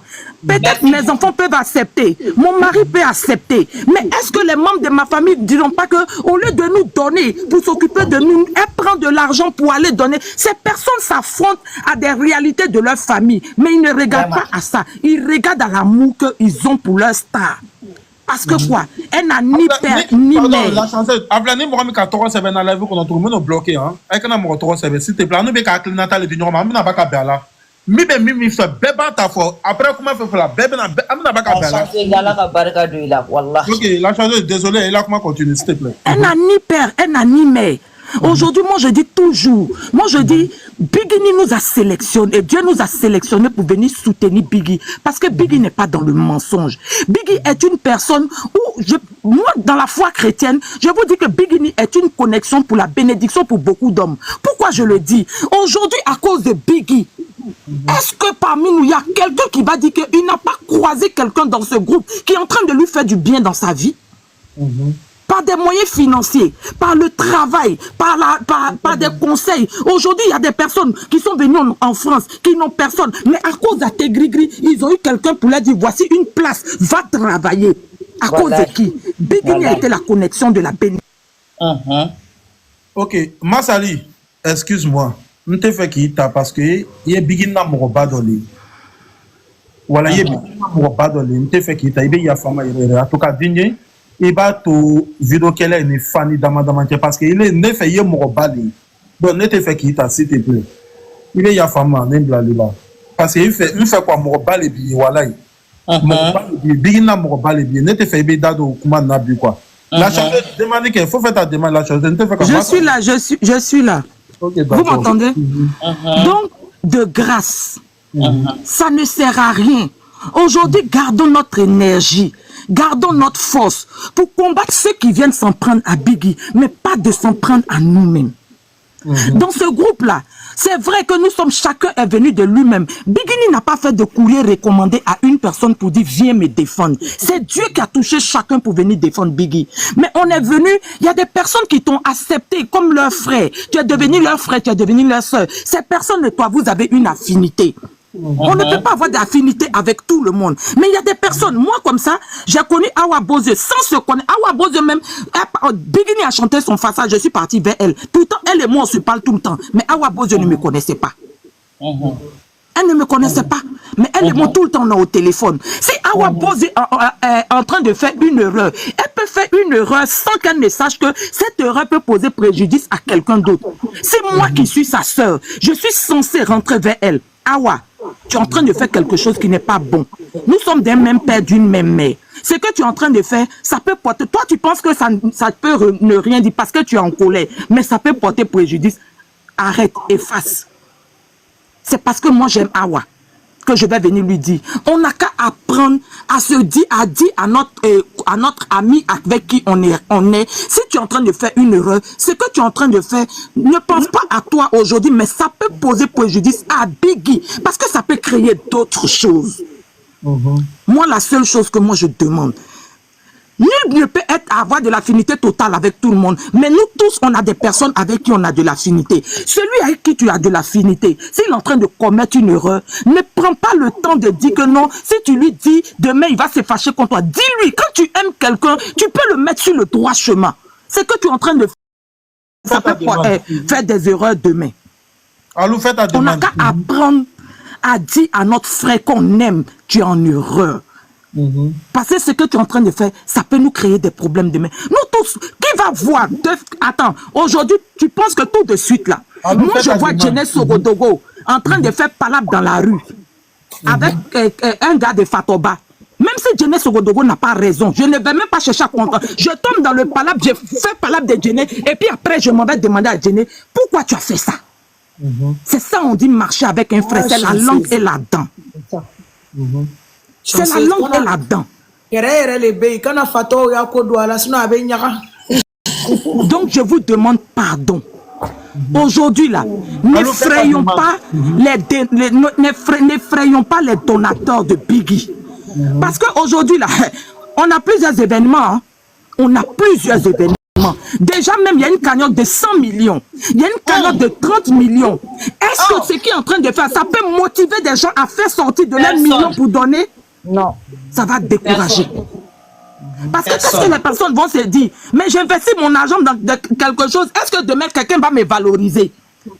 On n'est pas là pour donner la valeur. Quand il y a quelque chose, donnons-nous de la valeur à nous tous. De la manière dont aujourd'hui on a pris des réseaux. On a dit notre mois de Wassa. Le mois n'est même pas fini. Il reste une semaine.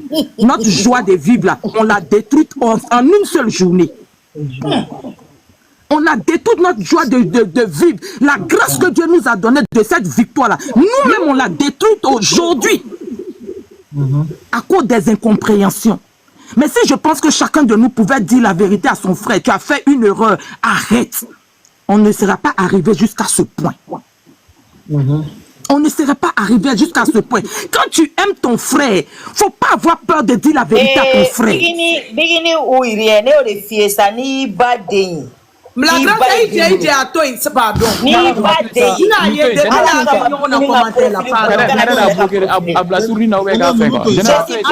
a vu non pardon. Nani yere frère ne togo de ni jamu menga page kan wane photo de menga page ka pas ne ba e den ki se de wuro ni ba de ni photo ko mais sinon ils vont l'enregistrer ils vont l'enregistrer ikana doro kani mo te dala kaliyo avec qui yere sigle nyana assalamu alaikum Kader, est-ce que je viens Alu, moi mais je vais au travail, je vais descendre rapidement s'il te plaît. Donc, de grâce, Tata Jenny. Tata Jenny Sam. Pardon, laisse Alou parler, comme il est un peu pressé. Non, moi, je vais au travail. Je vais finir rapidement. J'ai fini même. Awa, moi, je demande pardon à tout le monde. Je me mets au pied de tout le monde. Je demande pardon à tout le monde. Aujourd'hui, c'est une erreur. Mais, pour l'amour qu'on a pour une seule personne, on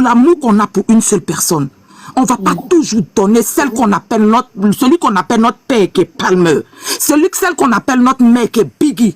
On ne va pas donner leur image tout le temps à la verdict populaire. C'est nous qui donnons Biggie à la verdict populaire. Et si on ne fait pas attention, on va envoyer les gens à voir les donateurs à avoir peur de Biggie. Donc pardonnons de grâce. Faisons à cause de la fille qui n'a pas de père, qui n'a pas de mère. Ne pensons pas que la gloire, elle est éternelle. Hein? La gloire, là, elle n'est pas éternelle. On dit Biggie est dans son temps, Biggie est dans son temps. Mais est-ce que vous savez que la gloire de Biggie, Dieu peut l'arracher à cause de nous-mêmes, notre comportement? Aruna, tu es ça. Aruna,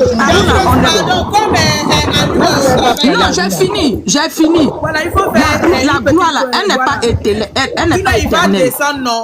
Donc, demandons pardon. Voilà. Je demande pardon à tout le monde. S'il te plaît. Mettons de l'eau dans notre vin pour qu'on puisse s'entendre. La journée d'aujourd'hui, là, si on arrête, si Kader coupe son live, là, que chacun d'entre nous se calme. Aruna, s'il te plaît, apprends à respecter les autres. Quand tu es... Laisse-la parler, tu as parlé. Aruna, toi, il y a pas parler. Ça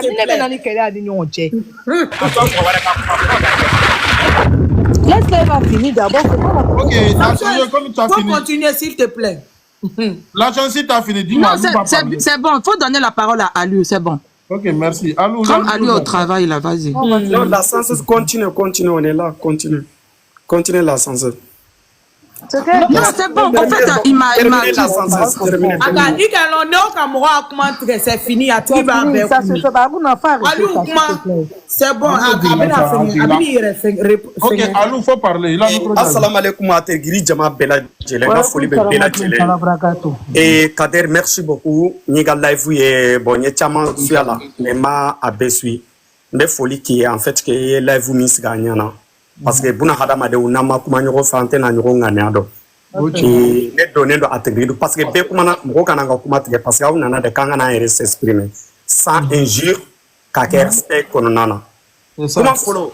Et Kader, hadamaden mɔgɔ destin mɔgɔ tɛ se ka mɔgɔ destin bɔ a la fɔlɔ bɛɛ ni dakan de bɛ ala bolo ne ko Kader depuis aw ye ne don a tigirigili kɔnɔdɔn min depuis au début fo kana bila bi la ne kɛcogo de ye nin ye n y'a fɔ k'a fɔ ka dɛsɛ ne tɛ siran mɔgɔ ɲɛ ne bɛ siran ala de ɲɛ parce que ala de ye ni dɔn ne la ale de fana bɛ ni dɔn n tɛ a ka mɔgɔ fana k'an ka kuma ɲɛsin mɔgɔ fana ma n bɛ a kan kɔnɔna kuma de fɔ diya mɔgɔ ɲɛna bi tɛmɛnima kɔfɛ ne tɛna kuma tuguni n'a ye mɔgɔ min ni mɔgɔ min y'a faamuya i k'a faamuya n'i ma faamuya fana n tɛ segin a kan tuguni a dan bɛ kɛ bi ye parce que trop c'est trop ne ko au début ne kun bɛ ko minnu kɛ tan mun na mɔgɔw ma bɔ sa ko aliw bɛ kɔrɔmatigɛ la tan k'a ɲɛsinnen don aw ma bɛɛ ni kɛlɛ kɛcogo de don dɔ bɛ yen o bɛ se kɛlɛ cogo la o bɛ se bolokuru la dɔ bɛ yen o bɛ se communication na dɔ fana bɛ yen o fana bɛ a ka manière la chacun a sa manière de lutter bɛɛ ka lutte kɛcogo de don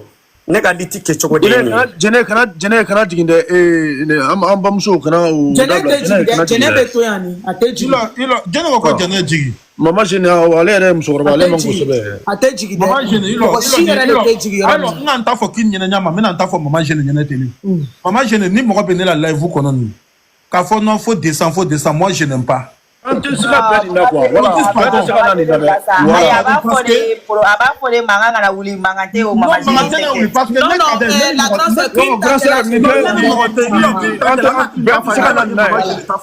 tɛ se ka na ni ɲɔgɔn cɛ tan on fait du favoritisme parce que voilà ni k'a fɔ ni k'a ye ko a bɛ fɔ mɔgɔ min na live kɔ ko jigi o y'a sɔrɔ polémique ka di mɔgɔ min ye ou soit mɔgɔ min ni mɔgɔ min ɲɔgɔn na ne ni mɔgɔ tɛ ɲɔgɔn na dɛ ne kana live sigilen an ka live sigi an bɛɛ bɛ yan bigini de kama mun de bɛ jama kɔrɔ ni an ma kuma an bɛ ɲɔgɔn kumakan lɔ an bɛ ka ɲɔgɔn ŋaniya k'a fɔ ko non nin bɛ ka nin nɛ nin bɛ ka nin nɛ nin bɛ ka nin nɛ mais n'a ma bɔ k'a yɛrɛ exprimer o an bɛna lɔn di ko mun de bɛ yen ni an tun ma bɔ k'a fɔ ko non dɔ de ka kuma kunta fɔ est ce que jɛnɛ yɛrɛ tun b'a lɔn ko o kɛla wa ni an ma kuma tɛ ɲɔgɔn k'a fɔ ko mɔgɔ jigi maman gêne moi je n'aime pas dɛ s'il te plaît ok Alou désolé il a kuma tɔ continuer s'il te plaît Alou il a comment continuer. Ni Kader tu sais qu'à commenter désactiver c'était bon. Alou il a comment continuer.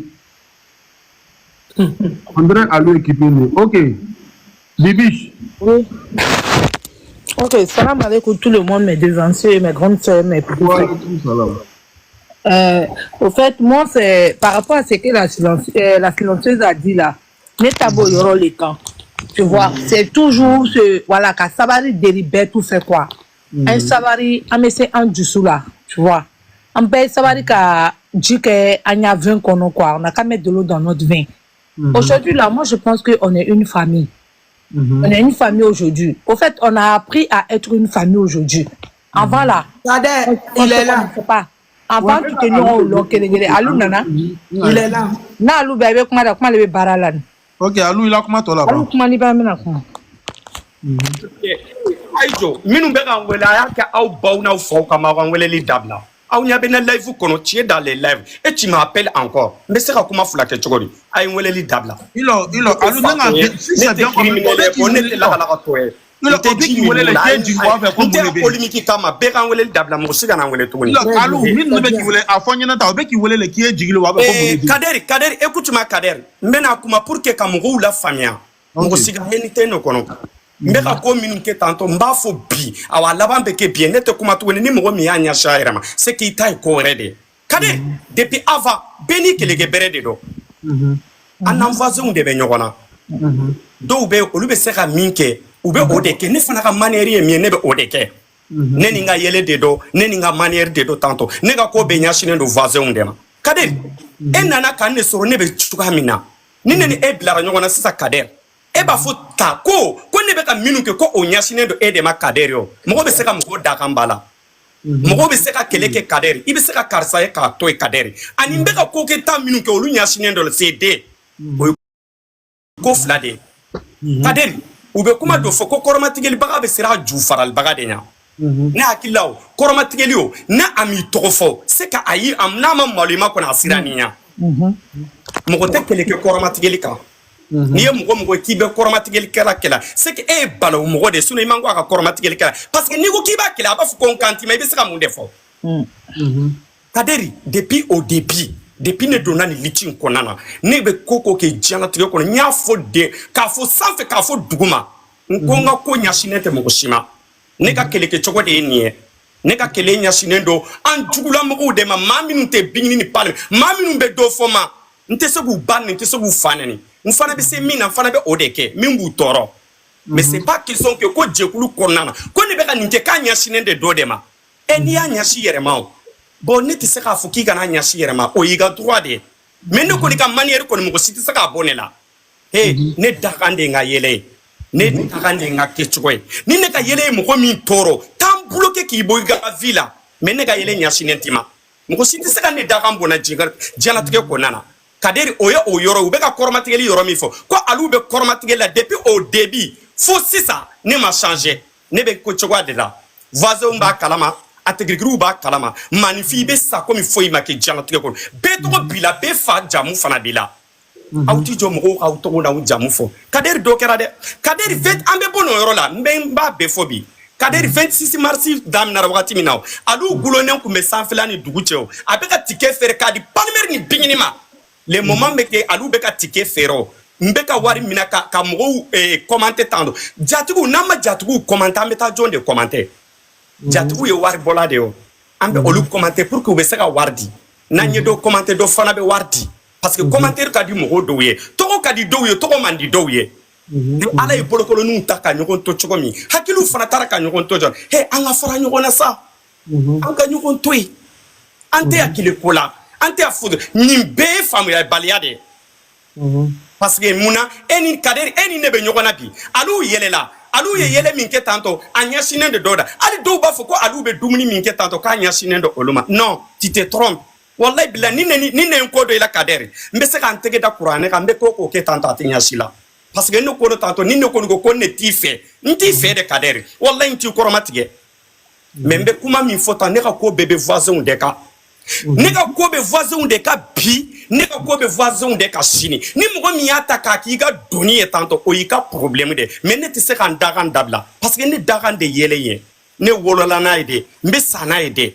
ne ti se kan ga yele chogo in dabla ne wolola ba o tem 26 mars ticket kumbe fere wakati mina kadere ne ba kumbe ne jonde bora ko ay alu bane ni dabla ko parce que ka be ticket fere de la o makede mko sima boya jekulu konana mimbe bo tanto ko he ko alu babe ka neni ko adube ka ticket fere ka di palmer ni bigini dema andube ya palmer ni bigini de kama ante ya mko kama ante ya mko fa kama amanga kontu kire mko fa kama makampe a kire mko bakam an bena na palmer ni bigini kanu de la he nana na bigini ni palmer kanu lao ambe muere de nyini jala tike konana na uye mko sora be ki sigar ni alu mai afu ko alu mai alu ye danger alu de ya be mais alu ko ni sigi au moment qu'on a kumbe ka ticket faire de mais alu ba kunte ka nene akadere ne ko aw kumbe mi muna do ma boka o chia fo kai alu ba tota parce que avec ka ticket faire ka danga artiste ma a tota ambe kumbe ticket faire la mais ne ba kumbe kan aw kumbe se ka fa alu ba kan har na ma nchugo mais avec ka ticket faire mais ne obe mun to la pourquoi nyo o mun to la nya mun to la katembi parce que mo ba fa ay sabala ko na kuma nyogon kele malo ya de be ne mina kadere wallahi bila ne kan sigi kan kele ni mogo do be liti ko kaderi ko banani mbe saya fusana kaderi ntake foka jianwuli awa kaderi iba me kutara alu sudo ne tay ko alu yisigi donc le ko ka do banani jekulu ko nana aw bebe jekulu ko nga kaderi de ni nyaki don ala kan nimine o don jekulu ko nana jekulu kelen ko na ko ne de bena live sigi ka karsa banen wallahi bila har na ko atigi ko do de kena en toro ni nyaki ala kan nimine ntake parce que saya ka fusani malo ne maraka jeli de benela ne fama ne soro kenama ne faye ne soro so de kono nana ntake amalo ya bena ibe alu ye mo chama ba fuko alu te kuma malo ya parce que malo ya mai awma aw maraka malo ya ma mba nyini atekrikiri chena muso befebi bega bli kungulo la kelete ni mko site moko si bega ti daka sino awambe koko ki anyashinete mko mabi anyashinete mko masini oye fulay aw be ka foko bi live minu sigira bi na live moko folo mi décor tigeli ke soma oye ne masali photo ta kanana zerbo photo ay tanga kontu lesa okuma na ute kan suide ba nye masali photo ta kanana zerbo photo ka décor tigeli awma oye de muna awma boko o manya ko c'est pas boko ali la mal fait awma o fode awma o foko o manyare mengo o kera ka temi muna awma o fana fo ko décortique ko e aw klari sumuna mugo folo min bora ka décortiquer ke o ye alude ay video joli ka compte ko hey am bebe sasa sirko nani be ka ambela ne masali photo bila nye e nana zerbo photo bila ku comment ube nga compte ko nana alu yo okay muna ma fuko alu be masali contrôle la o ma fo awma o yede nye e bingini fana take ka ategrigru fana take nye obla et après ou ko to ko be nye life ke don flame ayana mere ne akila akobe bana kaba an clara décortiquer be la kaba bon nana zerbo flé bingini nga jatigi do jina tigi do nana zerbo flé nana zerbo e bolo la barakela de karamo de do ni ne nana zerbo flé akera bingini nga jatigi fa ni ne nana zerbo ka publicité ke j'ai fait mbake mun kama ntake ka masali koromatige ay ala de nyabe mbake de parce que bolo la barakela do nana zerbo flé moko chamanta do ni mbaka pipu ke tanto moko bado mbake mun de kama parce que abeka min kan artiste mbake o de kama e droit be mbolo de parce que nga téléphone ni nga téléphone de ça mbese ka bebla nga page konana mbese ka bete kortige mi mogo min kadiye mbese ka ke bonyani karama kama nte mogo fane nte mogo banen o ko wano e contraté ni mogo ti ategrigri konana foi ne nana de tanto to nana choko ne fana nana o chogare la kanu de ambelana begi ka kanu ki ka manière la bay hey am bebe a bigini ni palmer de kamante ya mogo kamade ni obi kungolo la wallahi bila bebe to yiga semena che je kulin kun kadisa akun kadi toro ama damina bide de pas bismillah fa arhamani maraka kemba uno fe maula bla dongile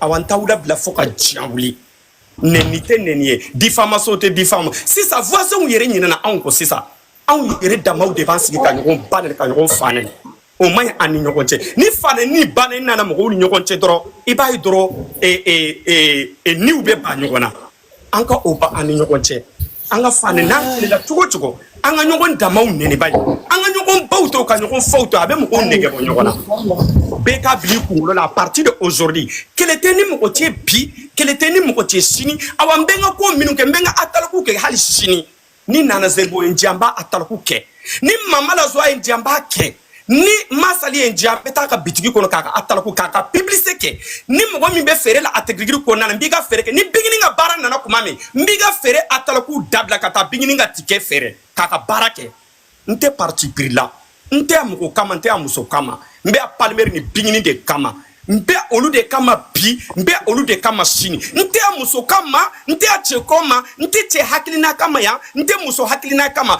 palmer ni bingini manam bla yoro mbe o yoro de la parce que ne ba do am bebe olu de kama olu de anga staruye star flate atedulu konana ne konu bolo bonni mo minu ko sisa ni alu makarsa bonya okoro alu te bingini ni palmer fe domini palmer yi sigi live la ko alu bonko ni musoko atombenga kasaw chekata ni alu ko ni palmer ni bingini ko alu ni make e par exemple ni make otisi fe okoro ita an fe mba fo palmer kanu ye kelende flatere ne ni muso de kanu ne mana otisi kanu kama ni ko foki ne ka otisi de kanu dia wala he deunne ibe deun wolo de keme wolo ibe ke do fe ka tembi doka bebe odo ay sabali sa an be kelende an bebe kulungele kelende kono an be haklina kelende bebe fa alaka an nyumala se kulungono mo be haklina mu ya ala be ka nyumala se ategrigiri c'est la famille bega bili kungolo la y a pas de chauffeur da ategrigiri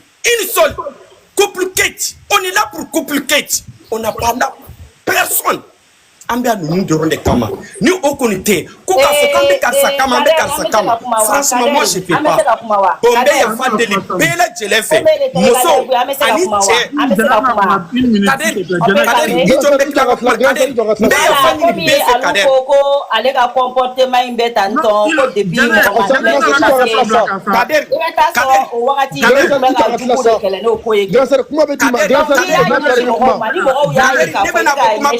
ya fa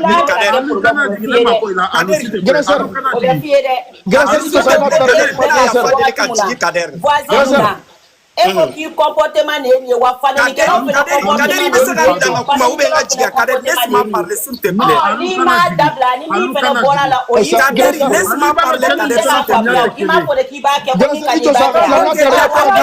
ba sana bana me bebe ko ne jogo e fa ne ni ne grand sœur gere ay sabale ya ta ko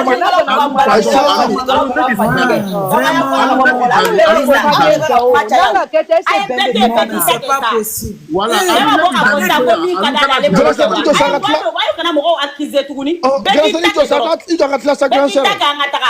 Voilà.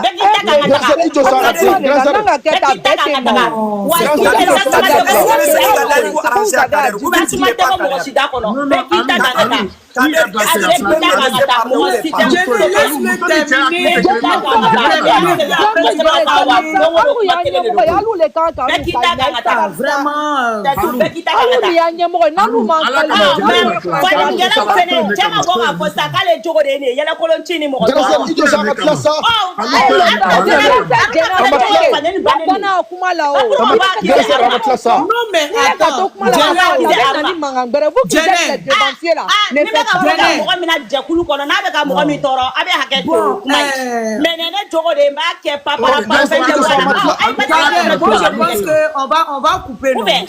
Parce que là, je ne veux pas écouter ça sert à rien. On t'aime les micros, ça sert à rien. Parce que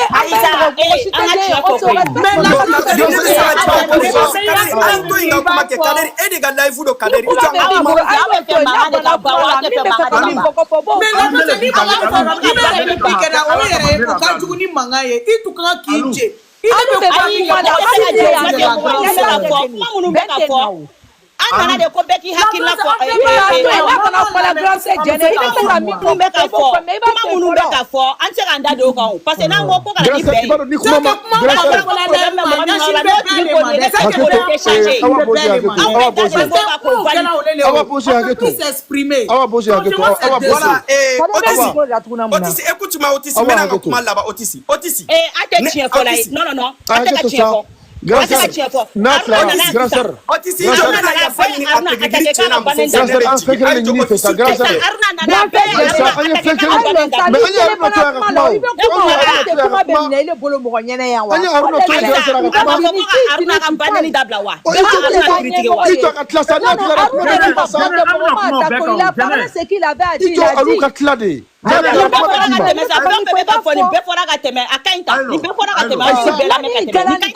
on va jamais s'entendre.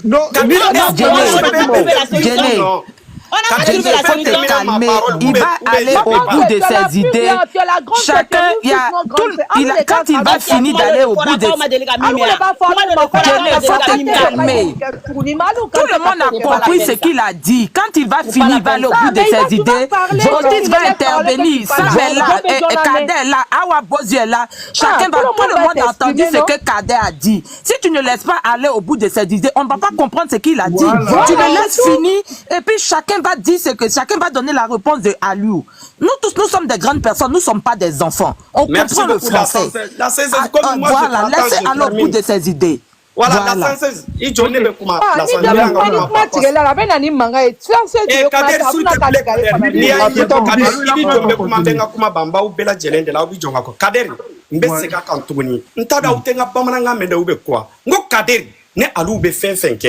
nga ko nyasine te ategrigri che ana muso sima kede ne alu be yelo yeleke menga comportement na anyasine te ategrigri muso ma bi anyasine te ategrigri che ma bi abene ni voisin de te depuis qu'elle est damina moi je comprends ne comportement betande awati se ka bona fo saya o te fla kuma laba mbe haketo nyine ategrigri che na muso befe hali su ne alu ne ya fara bela jelema bega ya fanema à partir d'aujourd'hui, ne Alou n'était nan dado ni kuma ina tugunu ko ka segi tugunu ko ka yere justifier tugunu ko Alou be ka minke ka nyasine do karsa de ma anyasine te musoma anyasine te chema ni mo mi ya digi yere la c'est que ebe kowere de nyina ete kowere la ebe Alou ko de la nyafo bi dia mo ko nyafe 2200 personnes à cause de Dieu Bekika litique à sa manière bekanto ye nte ka mɔgɔ kɔrɔma tigɛ bi nkante cɛma a tɛgirigiri kɔnɔ nkante cɛma musoma a tɛgirigiri kɔnɔ ni n ka kow bɛ an jugulamɔgɔw de kan a banna assalamu alaikum halisa ala ka bigini ni palimɛri avancé a k'an bɛn ciao Alou Aliou kana taa dɛ Aliou bɛ to yan mais i ma ye bon a tɛ se ka ɲɛnabɔ Aliou kan ka ala sa u b'a dɔn sa nangarabaya ko de ka d'u ye n'o tɛ tiɲɛ ka fɔ an ka taga ka bɔ yan voilà tiɲɛ ka fɔ an ka taga ka bɔ yan an ko ko ka banni bɔ jɛkulu kɔnɔ a y'a to jɛnɛ ka kuma a y'a to jɛnɛ ka kuma bɛɛ k'i ka da mais ni bɛ se ka bɔ jɛkulu kɔnɔ cogo di i tɛ ka voisin kɛlɛ tuguni i bɛ ka yɛlɛkɔlɔ ci jɛkulu mɔgɔw de la i bɛ ka jɛkulu mɔgɔ dɔw de indexé i bɛ ka na ni zizanie mɔgɔw ni ɲɔgɔn cɛ bɛɛ ɲɛ t'o la e bɛ se ka olu bɛ se ka na jɔn kɛ bebedeni yan mɔgɔw falen u kɔnɔ fa denw wololi la ale bɛ se ka na cogo di k'ale na mana da mɔgɔw ɲɛ kɔnɔ alu ka comportement jumɛn bɛ ko min ɲɛsinnen bɛ voisin ma dɔ k'a fɔ ne aw minnu yɛrɛ filɛ panel la a y'a fɔ ka na alu bɛ comportement jumɛn kɛ yan ko min bɛ voisin concerné n'a y'a ka ko kɛ anw de photo tɛ tigɛ ka bila la fan bɛɛ fɛ wa mɔgɔw t'a ye wa mais ne t'a calculer parce que moi même ça me fait rigoler mais n'a bɛ ka digi mɔgɔ wɛrɛw la n'olu bɛ ka bɔ ka banni ni faneniw kɛ o mais a bɛɛ tɛ taa bin ne kelen de kan n'a bɛ fɔ ko ne de n'olu bɛ ɲɔgɔn bolo ko ne bɛ k'olu bila ka la a neni ka sɔrɔ n'u si tɛ ɲɔgɔn kalama ne b'a fɔ bɛɛ yɛrɛ ni manamana ko ninnu ne yɛrɛ ka bon ni ma yɛrɛ ne manamana ko de ne ɲɛkɔrɔ ne ko ɲanama yɛrɛ ne yɛrɛ tɛ nin ye yɛrɛ mais mɔgɔ dɔw de kelen don k'a k'u kunna dɔnni ye a bɛ mɔgɔ dɔw de déranger a bɛ mɔgɔ dɔw de tɔɔrɔ bon n'olu y'a ye olu de bɛ bɔ ka nɛniw kɛ ka mankanw ci a bɛ tila ka taa fɔ tugun ko jɛnɛ de n'olu bɛ ɲɔgɔn bolo jɛnɛ de bɛ k'u bila jɛnɛ bɛ k'u bila la alors que n tɛ mako sɔrɔ a la mɔgɔ mɔgɔ bɛ bɔ ka banni kɛ a tigilamɔgɔ ka bɔ k'a fɔ yan ko ni jɛnɛ bɛ n wele ko bɔ i ka mɔgɔ dɔ banni a tɛ yen au contraire ne yɛrɛ de b'a f'u ye ni ne